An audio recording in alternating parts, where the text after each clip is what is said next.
Welcome to the part 2 of the series Why We Need Compliance and Policies. In the part 1, we discuss why we need compliance and policies in the initial stage.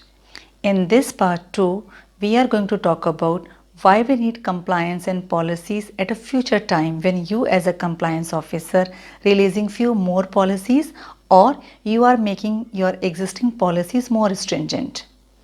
Hope you have gone through the part 1. If not, please do that because this is in a continuation of that and we have to follow the same basic principle which we followed in the part 1. And the basic principle was to touch the heart of the people so that the answer will remain always in their mind as well as in their heart. So as we discussed in the part 1, we will follow the same questions but little modified this time because this time the questions are coming because you are making your existing procedure more stringent.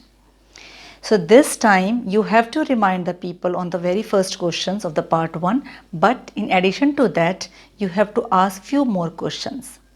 And these questions are: number 1, do you follow the same principles or rules or regulations, or do you apply the same principles of discipline for a child who is age 2 or a child who is a teenager?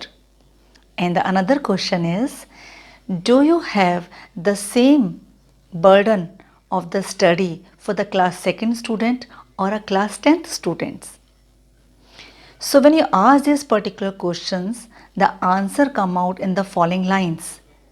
No, for the child who is in class 2nd or a child who is just 2 years old, it's okay if he or she knows the basic do's and don'ts. But for the teenager, you want him to be a little more matured.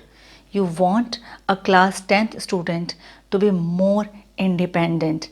And definitely the burden of the education or the coverage of the course for the class 10th is definitely quite higher as compared to the class 2 students. So same is the situation with the corporates. When the corporates becomes matured with the passage of time, they expect their employees to be more matured, to be more independent, and basic do's and don'ts are already, people know already, and you cannot carry on with those basic do's and don'ts. You have to become more matured.